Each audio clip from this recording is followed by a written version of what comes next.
Salam alaikum Azoul, bonsoir. Nous sommes le 29 septembre 2018 et nous allons traiter donc de l'actualité de la semaine passée comme à chaque rétro-info. Rétro-info qui devient vraiment un exercice difficile puisqu'il faut pouvoir choisir aujourd'hui au sein d'une actualité vraiment abondante pour le moins qu'on puisse dire. Et il ne faut prendre que 3 sujets, alors que les sujets qui s'offrent à nous sont multiples et variés, comme on dit. Et donc, pour cette semaine, nous avons choisi pour vous le sujet de la chita politique. Tout le monde a suivi, hein, ça a fait un gros buzz, comme on dit maintenant, surtout après les déclarations de M. Benhamou qui réclame publiquement et en ces termes, ça part au butin. Nasibuna min al-ghanima.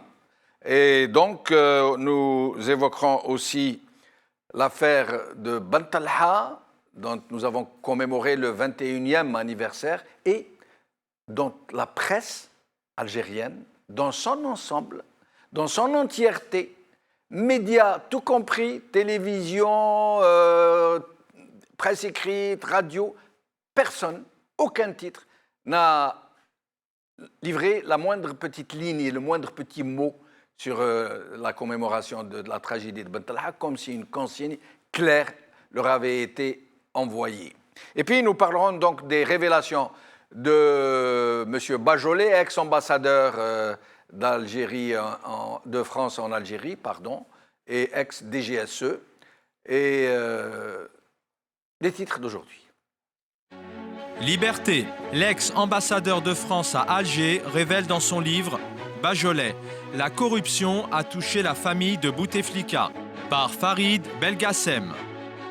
AMG, carnage de Bentala, blackout et déni de mémoire. TSA, Benhamou lance la nouvelle saison des charlatans politiques par Arab Chih. Avec nous pour en parler aujourd'hui sur le plateau Samir Bellatesh, militant pour les droits de l'homme. Samir, merci d'être avec nous. Salam alaikum, merci pour l'invitation. Merci. Tahar Sisserir, militant pour les droits de l'homme. Merci Tahar Sisserir d'être avec nous. C'est toujours un plaisir pour moi de partager avec vous et avec Samir, bien sûr, un ami. Merci. Et avec Bouchelfa Ben Mamar, qui ne devrait pas tarder à nous rejoindre. Il a été pris dans la circulation. Bouchelfa Ben Mamar, qui est analyste politique et qui devrait donc nous rejoindre bientôt. Alors, nous allons commencer par parler de la chita politique qui a atteint des niveaux à peine imaginables. Aujourd'hui, la chita se décline à tous les tons de l'impudeur sans aucun complexe. C'est la chita décomplexée. Tiens, voilà, pour bien la décrire. Nous allons écouter un jeune politicien qui se lance dans le marché et vous allez voir à quel point la chita est rentrée dans les mœurs. لنا موقف وطني بخصوص هذا الشيت التي اعلنا عنها وقلنا اننا نمارس الشيت الايجابيه، بمعنى اننا نمارس الشيت الايجابيه بالمقابل، يعني تتهلا فيا نقولها بالعامه تتهلا فيا نتهلا فيك. Alors, tellement mes deux invités étaient sonnés, choqués, en train ils ne savaient plus quoi faire, rire ou pleurer, je vais leur infliger une deuxième fois la punition de la réécouter. Non, لنا موقف وطني بخصوص هذا الشيت التي اعلنا عنها وقلنا اننا نمارس الشيت الايجابيه، بمعنى اننا نمارس الشيت الايجابيه بالمقابل، يعني تتهلا فيا نقولها بالعامه تتهلا فيا نتهلا فيك. Alors, اعلنا عنها la chita que nous avons annoncée. Nous avons annoncé publiquement. Nous avons annoncé publiquement que nous pratiquons, comment on peut la brosse à reluire. Il a appelé ça chita positive. La chita positive. C'est peut-être un nouveau concept en politique ou je sais pas quoi. Et puis il finit pour dire quoi? Il dit ça veut dire tu t'occupes bien de moi, je m'occupe bien de toi. Je pense que là, il a tout à fait le langage Tal'amia dans le cadre de la corruption. Oui. C'est comme ça que ça se passe. Quand tu payes quelqu'un pour te faire quelque chose, soit de manière illégale ou d'une manière indue et des choses comme ça, c'est-à-dire aujourd'hui tu me rends service, demain c'est moi qui te rends service. C'est le langage qui est devenu un peu... Quand vous allez demander un logement, par exemple, à quelqu'un, un responsable qui fait les listes d'attribution, il vous dit « Tallafi, ça veut dire « Donne-moi mon dû, mon pot de vin, je vais te mettre sur la liste ». C'est comme ça qu'on utilise, c'est un terme. Alors, Tahar? Effectivement, depuis, presque, je dirais même l'indépendance, il y a un système qu'on a essayé d'installer progressivement. Oui. C'est-à-dire avant, le maire était désigné directement par la présidence pour effectuer un certain nombre de tâches qui sont bien définies afin d'imposer certaines règles, justement les règles de Chita, au niveau local. Et au niveau de la daïra, il y a le chef de daïra. Au niveau de la wilaya, il y a le wali. Donc ces gens-là ont fait tout justement pour faire un système qui ressemble un peu à un système féodo-vassalique. C'est-à-dire ceux qui sont en dessous te font la chita et toi tu fais la chita à ton suzerain. Voilà, exactement. C'est exactement vassal, ça. Suzerain, voilà. Voilà, exactement. Donc eux, ils essaient en fait de reproduire ça d'une manière un peu... je ne vais pas dire moderne, mais de façon algérienne. Voilà. Façon algérienne, en fait, d'instaurer un système féodo-vassalique. Et jusqu'à maintenant, d'ailleurs, même si au niveau local, on a essayé de changer les choses, le maire est élu démocratiquement, mais on a imposé quand même un secrétaire général qui va contrôler au niveau local si qui appartient à nous, qui est contre nous, est-ce qu'on a la possibilité de corrompre certains éléments. Est-ce que ces éléments-là peuvent travailler avec nous? Donc, eux, justement, c'est ce qu'on appelle la base sociale du régime. D'accord, mais ce qui est nouveau, la chita, elle a toujours existé. Elle a existé sous diverses formes. Hein. Par exemple, le RND et le FLN ont leur propre chita, les partis de l'opposition ou dites l'opposition ont leur façon de faire la chita, et les petits sanafis, les lilliputiens, comme Ben Hammou et tout, ils la font ouvertement. Mais le problème, c'est que maintenant, et nous allons écouter les deux passages de Ben Hammou, de petites vidéos. Le problème, c'est qu'aujourd'hui, Ben Hammou, il vient, à la limite, il fait comme d'habitude. Il dit non, nous, Thora, la révolution, Chouhada, patati patata, et il fait sa chita. Mais le problème aujourd'hui, au lieu d'aller vers ceux à qui il fait la chita, leur dire ah, écoutez les gars, moi je vous fais la chita, mais vous me donnez ma part. C'est à eux qu'il doit dire ça. Lui, il vient de le dire à nous, à l'opinion publique. Il leur dit non, on ne fait pas ça pour rien. Pour qu'on le soutienne un 5e mandat, il faut qu'il nous donne notre part de butin. C'est incroyable. Est-ce qu'il n'a plus confiance en... Nous allons écouter, puis nous allons en discuter. Allez. ماشي قال يبقوا على خير انتم جمعيه عاونتونا بارك الله فيك نو مسيو نو سوم دي بارتي بوليتيك اي سي بور لالجيري كو نو ترافايون بصح ماذا بينا غدوه هاي جايه الانتخابات تاع السيناء علاه تهمش يعني واحد اطار مستوى تهمشوا بطريقه او اخرى ومن بعد في الانتخابات يقول لي عاوننا نتعاونوا كاع لا الجزائر نتعاونوا عليها كاع بصح عاود التمر نتاعها ناكلوه كاع نصيبنا من الغنيمة والتمر ناكله كاع ما تلعبهاليش أنا avant les élections تعطيني mes quotas au Sénat. C'est incroyable, c'est incroyable. Ceux qui font la loi. Et justement, ce qui est catastrophique, c'est que le Sénat et les institutions qui sont censées mettre en place, quand on parle en fait de la Constitution, qui elle-même va mettre des règles qui vont gérer les institutions, sont gérés pratiquement par des gens des Ben Hammou, des gens qui le ressemblent en tout cas, oui. Des gens qui n'ont ni le niveau pour défendre des objectifs sains ou des objectifs à court, à long terme ou à moyen terme. Mais pourquoi il sort sur la place publique aujourd'hui, au lieu de parler à ses protecteurs ou à ceux à qui il fait la chita?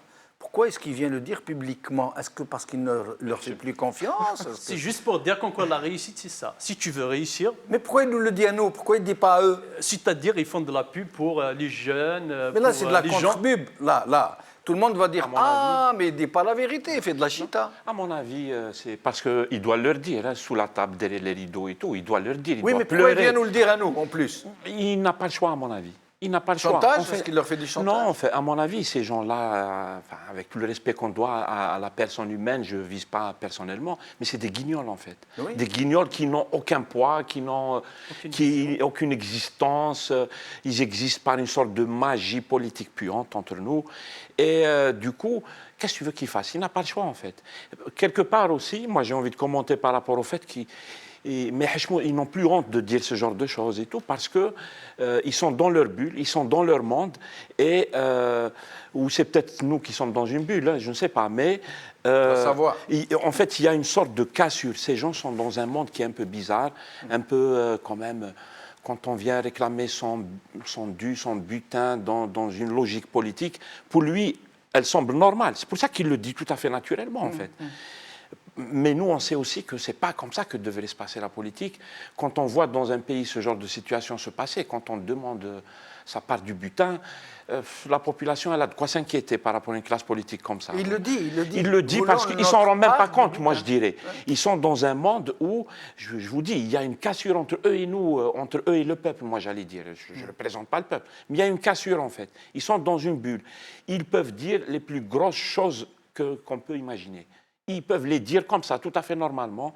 C'est un régime qui se disloque, c'est un régime qui est basé sur des valeurs et tout qui sont inacceptables en fait, scandaleuses.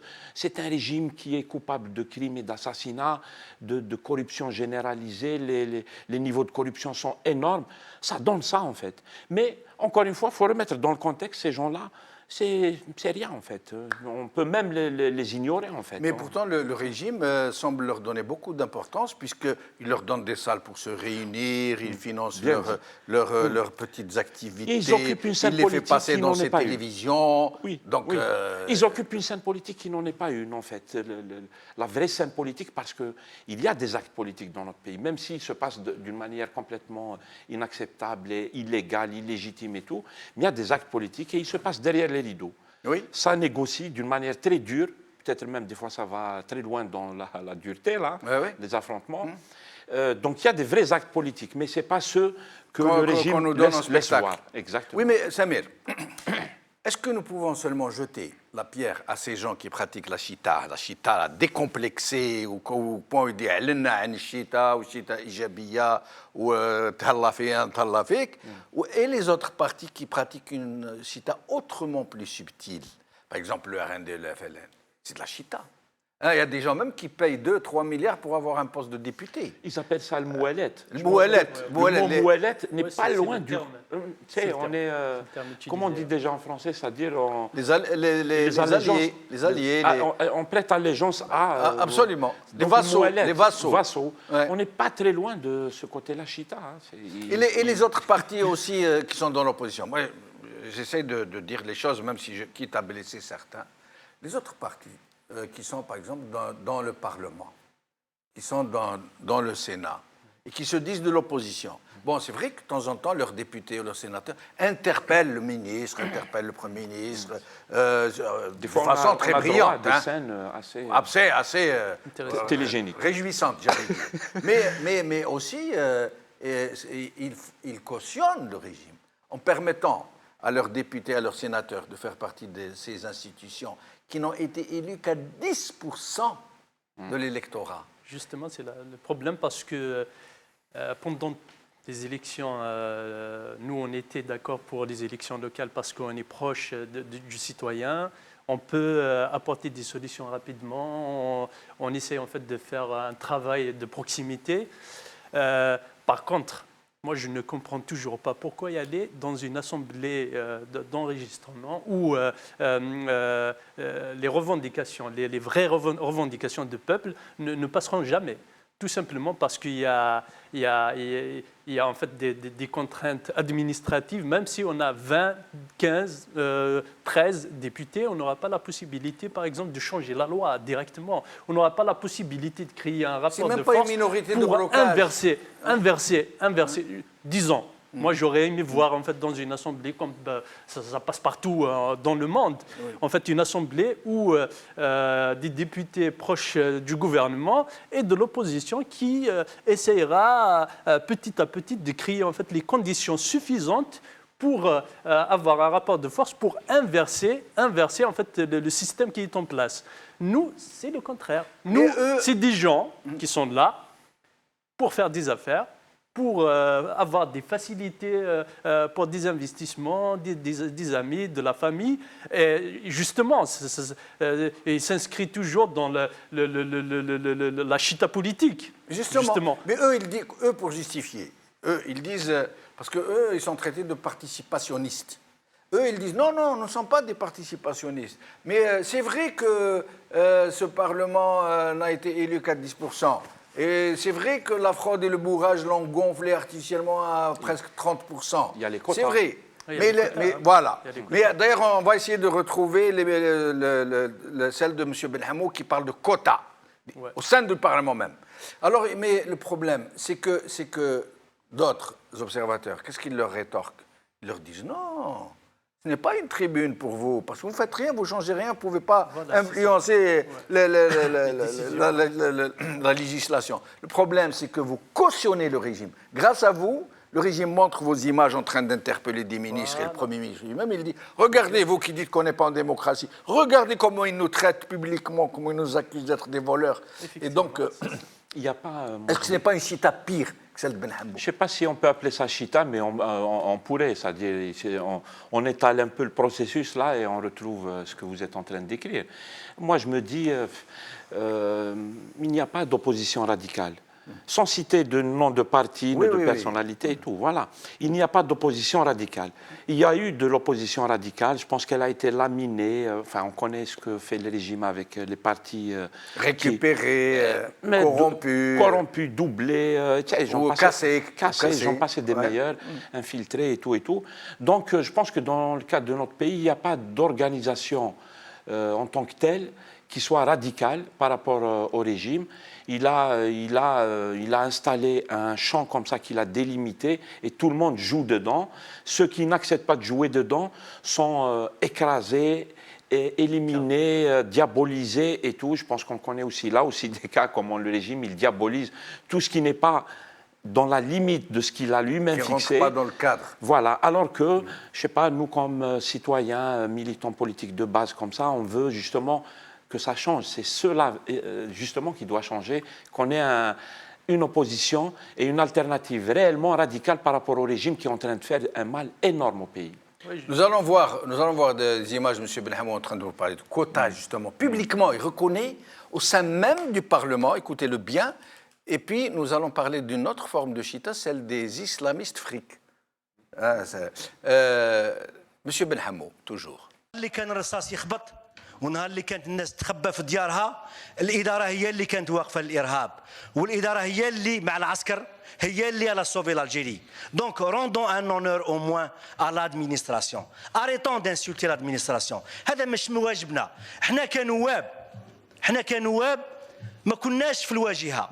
احنا كنواب وخاصة في الأحزاب الكبرى جينا بار كوطا باسكو كاين اللي هنا avec الاحترام و j'ai envie de dégueuler aujourd'hui كاين اللي هنا راه موجود معنا في الميسيكل اللي مرته وما تفوتيش عليه وكان ماشي الكوطه كاين بعض المسؤولين كبار وبعض الوزراء لو كان ماشي الكوطه ولو كان ماشي الاداره ما يوصلوش للبرلمان ولهذا arrêtons d'insulter l'administration je ne défends pas l'administration.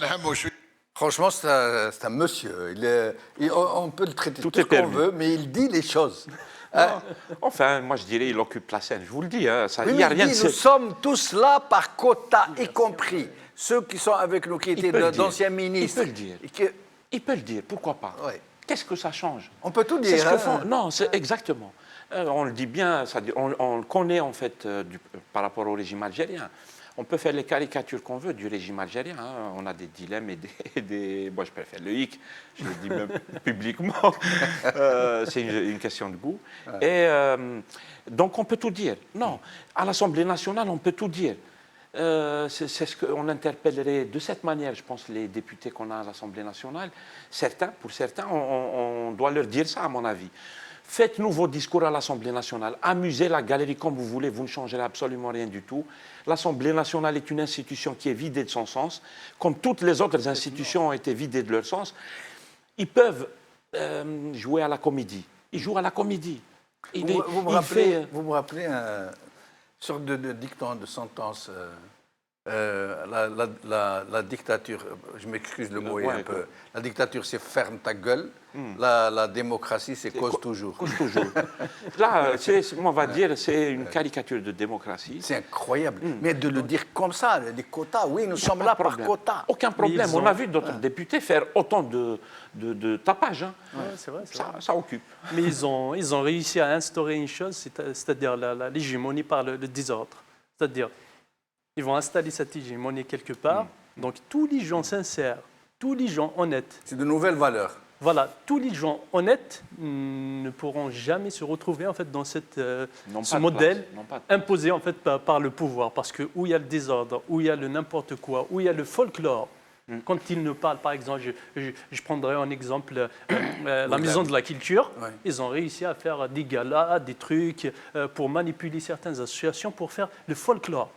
Aucun projet, rien de cohérent, c'est-à-dire pendant des années, ils distribuaient l'argent afin d'instaurer un folklore un peu partout, d'acheter en fait les gens, de leur donner quelques avantages pour assurer cette entreprise de la chita politique, justement.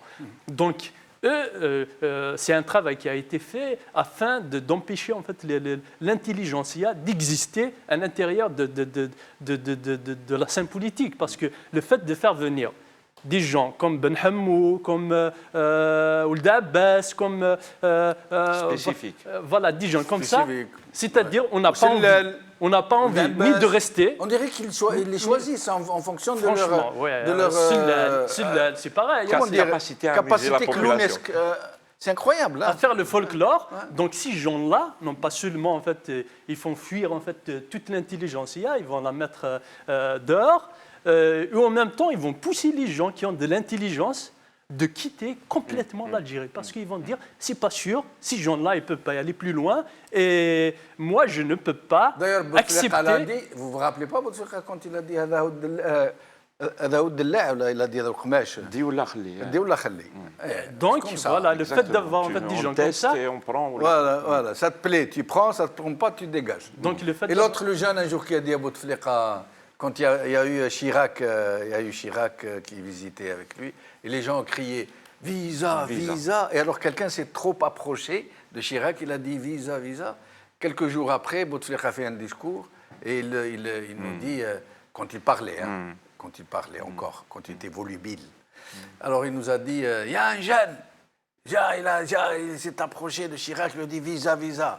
Je lui dis « Tu veux partir ?» Il lui dit « Oui, je veux partir !» Il lui dit ciao bello, ciao bello, ciao bello. C'est comme si c'était sa maison à lui. On est dans des films de comédie. C'est incroyable. Oui, Ousmou Aliouet, il avait très bien représenté ça, mais lui, il avait fait un film. De Carnaval Fitchera. Carnaval Fitchera, par exemple. Ça, et en plus, il décrit de mémoire, il me semble qu'il décrivait les années 80 et tout. Ouais. Le régime, il n'a fait que s'empirer depuis, c'est-à-dire ça s'est aggravé de plus en plus. Et nous allons passer au sujet suivant, les révélations de M. Bajolet dans son livre, mais pas seulement, aussi dans des déclarations qui sont venues après, à la télé, dans des journaux, où il dit des choses incroyables. Il dit par exemple que il a dit j'ai été pris de vertige quand j'ai découvert l'ampleur de la corruption qui règne en Algérie, où même la famille du chef de l'État est atteinte. Il dit des choses, il dit par exemple que Bouteflika a quasiment maintenu en vie artificiellement. Il dit des choses absolument effroyables venant de celui qui a été l'ambassadeur de France en Algérie, qui a été très proche de Nicolas Sarkozy, dont il était le coordonnateur des services de sécurité, des services de renseignement, de François Hollande, qu'il a élevé au rang de DG de la DGSE. C'est-à-dire quelqu'un comme ça qui vient vous dire des choses, ce n'est pas un rigolard. Ça veut dire qu'il ne plaisante pas, là. Et donc, là, ça a énormément gêné le régime algérien, au point où l'ambassadeur actuel de France en Algérie, M. Driancourt, a fait une déclaration pour dire non, lui, c'est pas la France officielle, monsieur étant à la retraite. Alors, votre avis sur cette question? Effectivement, là, on parle du pouvoir réel. Parce que quand on parle de l'Algérie de l'intérieur ou l'Algérie qui est gérée de l'extérieur, on a compris, les Algériens aujourd'hui ont compris que tout se passe en dehors des frontières. On avait parlé pendant des années de tout faire comme quoi il est Rab el Zaïr, comme quoi il décide de tout, personne ne peut le toucher, c'est l'intouchable, c'est lui le cœur du système. Mais on avait compris, après l'affaire de l'affaire de Tigan Tourin, que Toufik ne représente pas grand-chose, ne représentait pas en fait dans le passé et non plus grand-chose. Ce n'est qu'une marionnette qu'on a manipulée de l'extérieur, qui assurait à l'intérieur un service. Il rend un service à des gens. Moi, je n'ai jamais cru. Ce que vous dites, personnellement, à mon avis, c'est un peu gros. Hein. C'est gros, mais j'assume. Moi, le DRS était tout puissant, c'était l'ogre qui avait main basse sur tout. Moi, je veux te dire, en fait, ils sont ogres à l'intérieur, ils sont forts, ils sont puissants, personne ne peut les toucher. Mais le souci, c'est que eux-mêmes, ils sont guidés de l'extérieur. Sinon, comment on peut expliquer comment on peut expliquer en fait le changement au sommet de l'État, de la personne qu'on qualifie en fait de maestro, de Rab el Zaïr. On l'a complètement éloigné de la politique en quelques clics, tout simplement parce qu'il y avait une affaire où des Anglais, des Japonais en fait. Mais comment expliquez-vous la sortie de Bajolé? Est-ce que c'est juste un livre, ce monsieur a écrit ses confessions qui sont tombées à un moment... Justement, je vais évoquer... Ou est-ce que c'était fait exprès? Je vais évoquer 3 points. Oui. Voilà, Bouteflika est maintenu artificiellement. Ça veut dire il passe un message qui est fort, hein, c'est un message fort, que Bouteflika, son dossier médical est chez nous. Parce qu'il est passé par un hôpital militaire en France. Mais ça, c'est un secret pour personne, ça. Tout le monde sait que son dossier est passé par Val-de-Grâce et les Invalides. Voilà, Val-de-Grâce. Donc et maintenant Grenoble. Donc, clinique. Ça, c'est le premier point. C'est-à-dire, ils connaissent en fait l'état de santé. Son véritable état. Voilà, son véritable état. 2, ils parlaient des archives. Et c'est un élément important parce qu'ils savent qu'en 1962, il y avait, entre guillemets, 2000 combattants aux frontières et on a gonflé à 38 000. Je ne sais pas d'où ces gens-là sont venus pour renforcer justement les gens qui étaient aux frontières. Et la plupart des gens qui étaient aux frontières, et dont les parents en fait, de Bouteflika, c'est des peureux qui ont choisi de s'installer ailleurs parce qu'ils n'avaient pas suffisamment de courage de combattre à l'intérieur. Moi, je ne serais pas d'accord, c'est tard. C'est ma vision. Mais moi, en tant qu'animateur, je me dois d'intervenir sur ça. Pourquoi? Parce que l'injustice ne peut pas passer. Pourquoi? Parce que les gens qui sont réfugiés au Maroc et en Tunisie, les traitaient tous de lâches. Non, pas tous.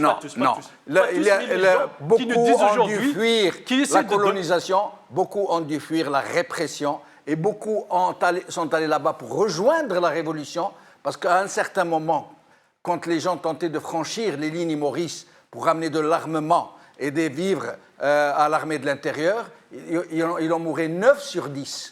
9 sur 10 tombés. Et le nombre de choix avant que Boumediene cesse d'envoyer, lorsque les opérations Chal et les lignes Maurice ont complètement scellé, plombé les frontières et qu'on n'envoyait plus d'armement, c'est à partir de ce moment-là que l'armée des frontières a commencé à grossir, à se doter, à s'organiser, à s'immiscer dans le pouvoir, dans la politique, à imposer leur volonté à l'armée de l'intérieur. D'accord, mais dire que tous ceux qui ont été dans l'armée des frontières sont des lâches.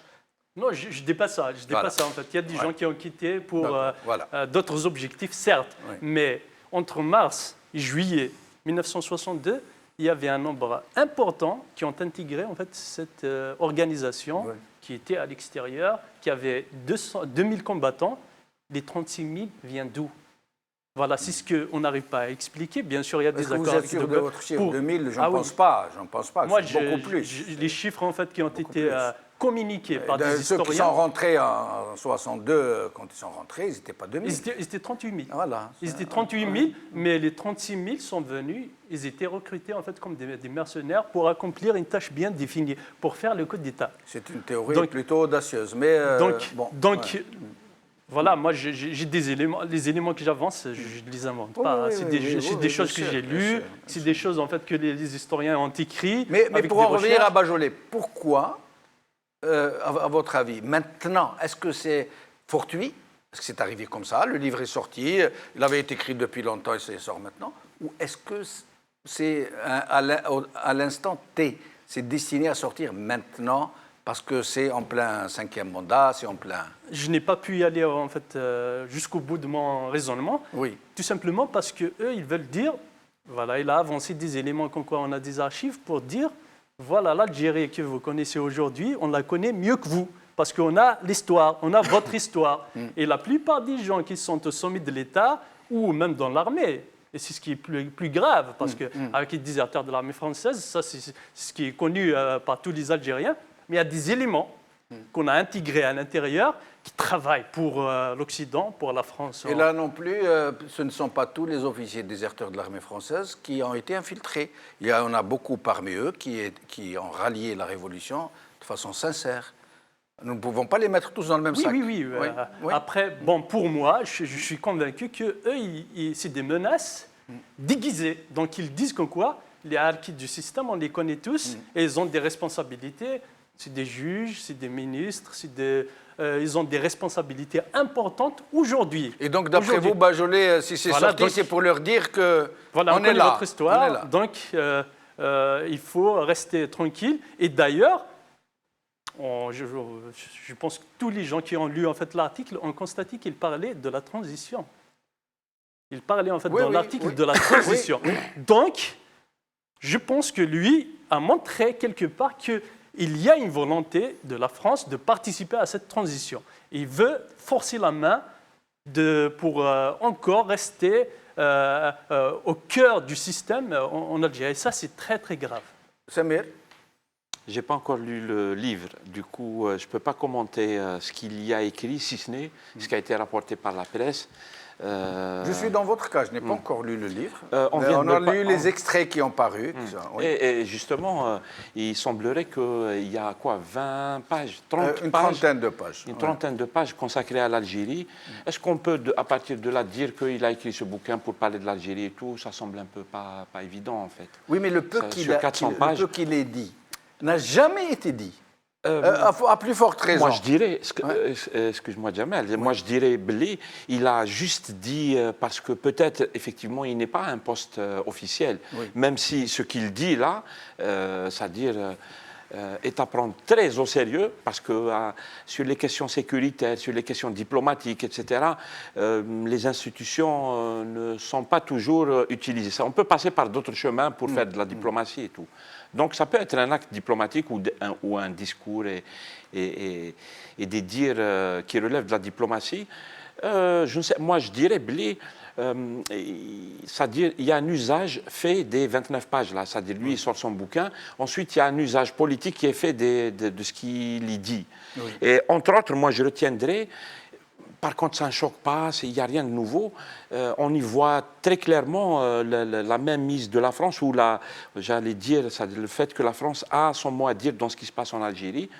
Moi, dès que j'ai vu un peu la teneur des propos qui ont été tenus, je me suis dit, il est en train de participer au grenouillage politique qui se déroule actuellement sur les hauteurs d'Alger, en fait. Il a ses préférences, il a ses amis, il est probablement venu en aide à ses amis. Bien sûr que quand lui, il a écrit son bouquin, sachant qu'il va le sortir et tout, il savait l'impact qu'allait avoir telle phrase, telle posture, telle affirmation. C'est un très grand initié. Et il n'est pas... C'est pas un enfant de cœur. Algéro-française. C'est pas un enfant de cœur, ça c'est clair. C'est quelqu'un, il maîtrise très bien son sujet. Et le temps choisi, le temps, parce qu'il a choisi le temps juste avant les élections. Absolument. Mais le bouquin, 400 pages, c'est pas les 29 pages qui changent grand-chose, à mon avis. En ce moment, Samir, il y a beaucoup d'observateurs politiques qui connaissent bien le sérail, le microcosme algérien, qui sont en train de dire que si aujourd'hui, nous sommes à 7 mois de l'élection présidentielle et que le régime ne s'est pas décidé encore, c'est parce qu'il attend le feu vert de la France. Et que la France de Macron est dans une position autre que celle de Hollande. Macron a peur que ça explose en Algérie et qu'il y ait un tsunami migratoire qui va déferler sur la France. Et donc ça veut dire que la France a la possibilité d'influer sans faire sortir un livre. Bien sûr. Oui. C'est-à-dire, cette influence-là, je pense qu'elle date depuis l'indépendance. Elle a pris des formes différentes, notamment juste après l'indépendance. Mais là, maintenant, On sait que l'ambassade de France est très proche des décideurs et des vraies décisions qui se passent à Alger. Ce n'est pas nouveau. Je pense qu'on le voit très clairement, moi, du moins dans les extraits que j'ai lus dans la presse. Oui. On le voit, il le dit. Il y a une relation, un peu bizarre entre la France et l'Algérie. D'abord, elle est due à l'histoire, etc., mais elle est due aux intérêts qu'il y a des deux côtés de la Méditerranée à propos de l'Algérie, à propos du butin Algérie. Ouais. Et du coup, il le dit. Moi, j'ai lu les extraits là, qui ont été publiés. Et il le dit clairement, hein, c'est que les Algériens tiennent à la... Je ne sais plus comment il a formulé ça. Les Algériens tiennent à la France comme on tiendrait à une mère qui nous a trahis, et qu'on aime quand même, mais à qui on en veut. Voilà comment ces gens conçoivent la relation entre deux pays l'Algérie et la France. Entre l'Algérie et la France. Pourquoi les relations entre l'Algérie et la France, qui auraient dû être excellentes, ou du moins, même si elles ne sont jamais apaisées, à partir du moment où la France a été très longtemps le premier partenaire économique de l'Algérie, le premier partenaire quasi politique de toute la région, pourquoi ces relations sont-elles aussi malsaines? Pourquoi reposent-elles sur des intérêts sournois, sourdides qu'on ne voit pas? Difficile à mon avis de résumer ça en deux mots, oui. Mais moi je dirais, en englobant, enfin, c'est trop de raccourcis, je suis d'accord, mais c'est-à-dire que la décolonisation se passe très mal en fait. Du côté français, moi je dirais ça comme ça, on a lu tous les bouquins qui ont parlé de ça depuis les années 60, etc. Moi je conclus que du côté français, l'esprit ou l'état d'esprit colonialiste tel qu'il a existé pendant des siècles existe encore de nos jours. Il conçoit encore la relation avec le Sud dans un rapport d'exploitation, de domination, etc. Comme ça l'était du temps du colonialisme armé dans le temps. Maintenant, ça change de forme, mais c'est exactement la même chose, et y compris dans la tête des dirigeants français. Ça a traversé les 5 ou 6 décennies qu'on vient de vivre là. Ça a traversé tout le monde, la gauche, la droite et tout. Ils ont tous le même esprit. Les pauvres jeunes nés ici en France, d'origine maghrébine et tout, ils en font les frais tous les jours. C'est cet esprit colonialiste qui fait la différence entre les hommes et les femmes. Ils sont supérieurs, on est inférieur. Ils sont forts, on est faible, etc. De l'autre côté de la Méditerranée, il y a un régime illégitime depuis 1962. Ça ne peut pas donner autre chose, en fait. C'est-à-dire que quand on est un régime illégitime, ça donne nos gouvernants, là, que, je ne sais pas, moi, je vais donner l'exemple de Ouihia, quand il était devant Merkel, on voyait là la caricature d'un régime illégitime qui vient sans honte parler de ses enfants qui quittent le pays avec des barques et ils meurent, etc. Il n'a pas honte, hein. Il était souriant, il rigolait, il voulait faire sa traduction en langue française, j'en passais des meilleurs. Il ne s'est pas dit, c'est quand même une posture un peu honteuse là, d'être Premier ministre d'un pays où il se passe autant de drames. Un régime comme ça, il est faible, il est vassal, etc. Il va être exploité, il va vendre le pays, etc.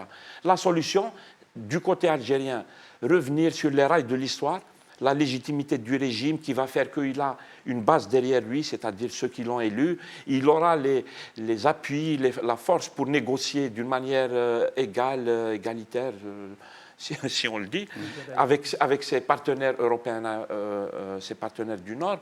Ça changera quelque chose. Mais pour le moment, c'est pour ça que ça se passe comme ça, en fait. Et nous allons passer au dernier sujet, celui de Ben Talha. Ben Talha, donc, où on parle d'environ 400 morts pendant toute la nuit. Des terroristes ont massacré la population. Pendant l'émission que nous avons faite sur ça, nous avons eu Youss Nasrallah qui était témoin, qui a écrit un livre sur ça, qui est connu dans le monde entier un peu pour être un témoin très sérieux. Il nous avait dit des choses atroces. Il nous avait dit que ces terroristes dits islamistes, yakfuru barabbi, votre Dieu, ils disaient l'aïb, clem l'aïb, vos femmes, ceci, cela, et qu'ils ont agi très, très à l'aise pendant toute la nuit jusqu'au matin.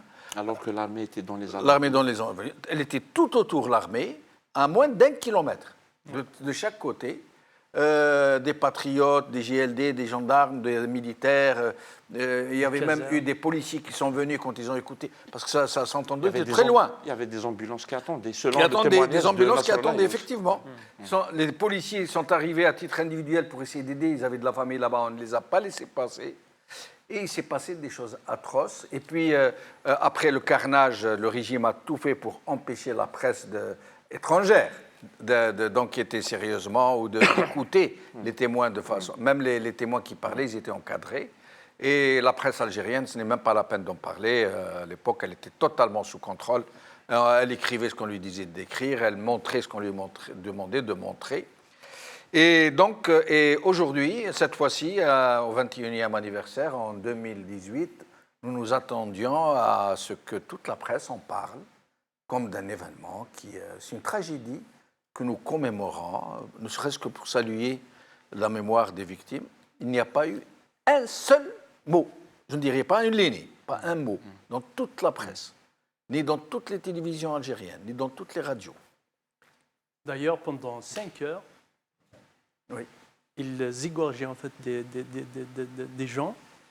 Et on doit rappeler aussi que Ben Talha n'est pas loin d'Alger. C'est la banlieue proche d'Alger. Oui. C'est-à-dire, il y a des casernes, il y a l'armée, en fait, il y a la police, il y a la gendarmerie, il y a des services spéciaux qui sont censés surveiller en fait le JA, entre guillemets. Donc, on massacrait pendant 5 heures. Et on empêchait les gens en fait, qui voulaient apporter... Plus que 5 heures, je crois. C'est la nuit en fait, de 22-23. Donc pendant 5 heures... Toute la nuit. Toute la nuit jusqu'au matin, de 23 heures, je crois, jusqu'à Et le 5 heures du matin. Et le pire, c'est que en même temps, en fait, il y avait des gens qui parlaient de 400 morts et le pouvoir n'a pas reconnu. À l'époque, en fait, il avait donné un chiffre de 87 morts. 85 et 87 morts. Et là, les gens se sont posé la question. Ils ont dit, à partir du moment où ce n'est pas lui, pourquoi donne-t-il le chiffre 87 morts au lieu de 400 ?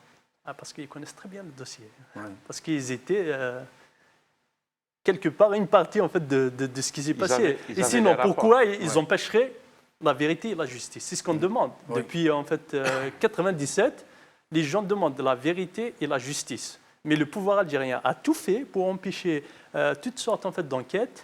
Les journalistes, si ce n'est pas quelqu'un qui est proche du régime, il l'empêche en fait de faire de l'investigation. Donc je pense que le pouvoir a montré sur tous les plans qu'ils sont complices et sont acteurs de ce qui s'est passé à Ben Talha. Samuel ? Difficile de commenter ça, ça nous replonge dans les années 90. C'était une horreur absolue en fait. Je pense que c'est facile de penser à ça. Enfin, c'est facile de comprendre que c'était une horreur. Quand on a tué des centaines de personnes en une nuit, c'est quelque chose de très lourd. Je pense que tout le monde s'en rappelle, de ceux qui ont au moins mon âge, notre génération comme ça, qui ont vécu ça en pleine conscience. Il y avait des morts de partout et tout. Les années 90, c'était très dur. Moi, je dirais qu'avec le temps, qu'on n'a ni fait un travail de mémoire, ni un travail de deuil, encore moins un travail politique qu'on devrait faire quand on a vécu ce genre de situation. Rien de tout ça n'a été fait. C'est grave à mon avis, parce que quand on n'a pas soigné des maladies graves, elles finissent par ressurgir, même quand elles passent un moment couverte, on l'a couverte comme ça de médicaments aseptisants, c'est-à-dire on met des pansements, etc. Absolument. Un de ces cas, tu as quelque chose de méchant peut-être. Il y a le furoncle qui malheureux. Crève. Mais si nous n'avons pas pu faire ce travail de mémoire, ce travail de thérapie collective, de catharsis, d'histoire, de réconciliation, si nous n'avons pas pu le faire à un moment où les gens sortaient de la tragédie, comment pouvons-nous le faire maintenant, alors que non seulement il y a cette loi sur la réconciliation nationale, qui est une auto-amnistie non dite, qui a amnistié tous les criminels, et il est interdit de procéder à la moindre recherche sur étel universitaire, comment pouvons-nous le faire, ce travail, alors qu'aujourd'hui, 80% de la population, 80% de la population ne connaît pas ces... Je vais vous donner un exemple. La personne qui avait 15 ans en 1997, 15 ans, 1997, elle a 35 ans aujourd'hui. Ça veut dire que c'était un enfant. Ça veut dire que la plupart des gens qui ont plus de 30 ans n'ont jamais vécu ces événements. Ils ne les connaissent pas, ils en ont à peine entendu parler et encore. Entendu parler de façon très manipulée, très orientée. Ça veut dire quoi, Djamel-Din? Ça veut dire qu'ils ne sont pas intéressés, ils ne seraient pas intéressés ou ils ne pourront pas régler? Absolument. Ça veut dire qu'il n'y a pas aujourd'hui les gens qui n'ont pas vécu cette tragédie. Beaucoup de Ils gens ne peuvent pas s'intéresser à compter du moment où même ceux qui l'ont vécu ne l'ont pas fait ce travail. Il n'y a pas que la jeunesse, il y a encore les vieux comme nous. Oui. Et du coup, je pense que, à mon avis, c'est dans l'histoire des pays. Je ne ferai pas une théorie sur ça. C'est pas mon rôle. C'est pas ma spécialité. Mais je pense que les pays doivent quand même régler les problèmes politiques qui ont créé des situations comme celle-là, parce que comme on ne les a pas réglés dans les années 80, en 97, on se rappelle du contexte dans lequel, j'imagine que vous avez parlé de ça, je n'ai pas vu l'émission malheureusement, mais il y avait le contexte de 1997, 96, 98. En fait, le régime s'était embourbé dans un coup d'État et il a plongé la société, le peuple algérien dans une situation de guerre civile, etc., extraordinaire. C'était le summum de la violence et tout. Et en 97, il était en plein dans ça. Même que les massacres qui se sont répétés durant ces années-là étaient juste l'expression d'une grave crise politique qui se déroulait. Et si on n'a pas réglé ça, à ce jour, on ne l'a pas réglé en fait. Et on a un sérieux problème. C'est-à-dire que le régime algérien, il a fait un coup d'État, il est issu d'un coup d'État en 62, un autre en 65, l'armée a décidé en 78, 79, elle a fait un coup d'État en 91, 92. On n'est pas sorti de cette situation de laquelle il faut absolument sortir, parce que c'est ce qu'on disait tout à l'heure, si on n'a pas des institutions qui ont une légitimité normale, j'allais dire, une légitimité populaire issue d'un acte démocratique, etc. Si on n'a pas des partis politiques et une représentation normale de la société, c'est-à-dire il faut que la société ait les capacités de participer à ce qui se passe dans le pays. Si on ne règle pas ce genre de problème, mais notre avenir, il est sombre, et je pense que tous les spécialistes tirent la sonnette d'alarme depuis très longtemps. Donc, si on n'a pas réglé les problèmes, il faut qu'on les règle. Même si les jeunes, moi je crois dans la jeunesse. La jeunesse, elle va même apporter un nouveau souffle.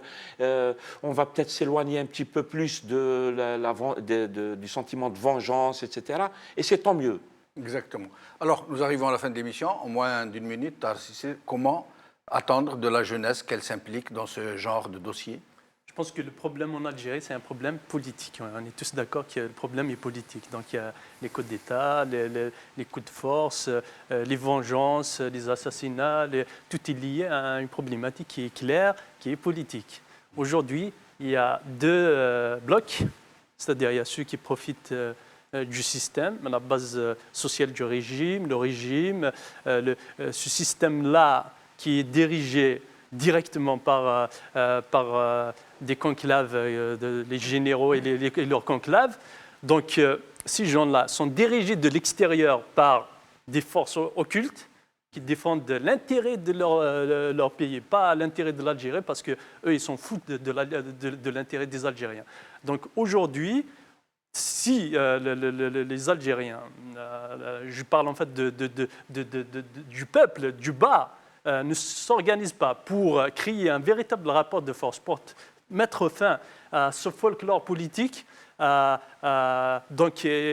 nous, on doit le faire, parce que si on ne le fait pas, plus on avance, plus la situation va s'aggraver de plus en plus. Donc, on doit le faire dans les plus brefs délais. Et moi, je veux dire à la jeunesse que même si on le fera aujourd'hui, on aura besoin de 20 ans pour remettre l'Algérie debout. Parce qu'aujourd'hui, les dégâts ils sont tellement importants, ils sont tellement, et la gravité de la situation aujourd'hui ne permet pas en fait, de faire un changement rapide.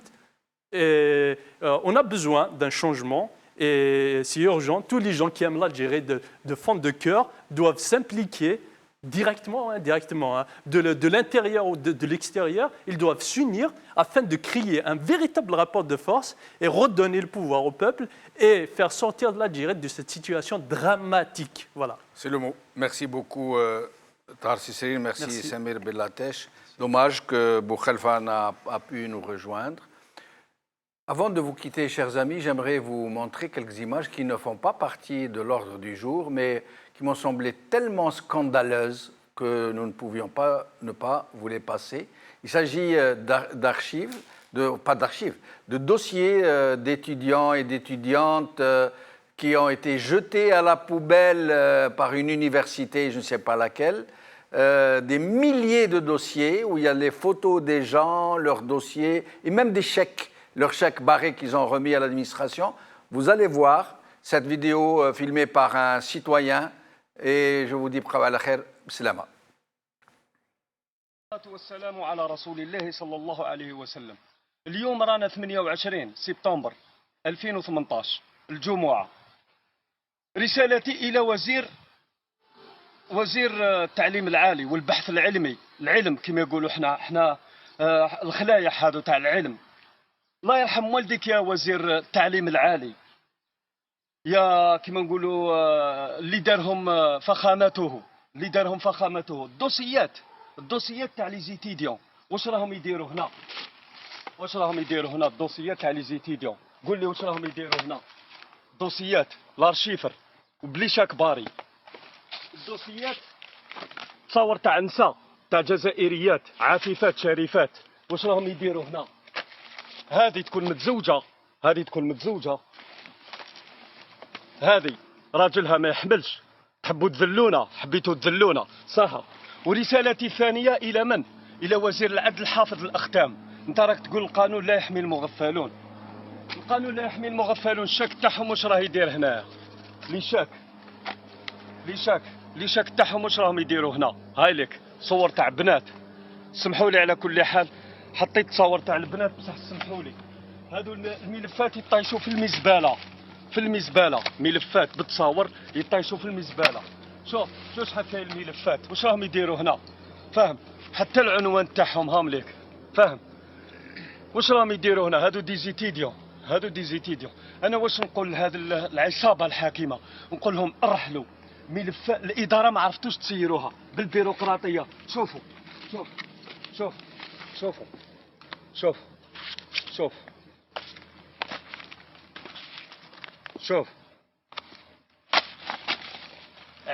عيب وعار عليكم. احنا على الباب تاع العهدة الخامسة. شوفوا لا بروف باللي ما قدرتوش تسيروا إدارة، ما قدرتوش تسيروا وزارة واحدة. واش نطلب منكم؟ ارحل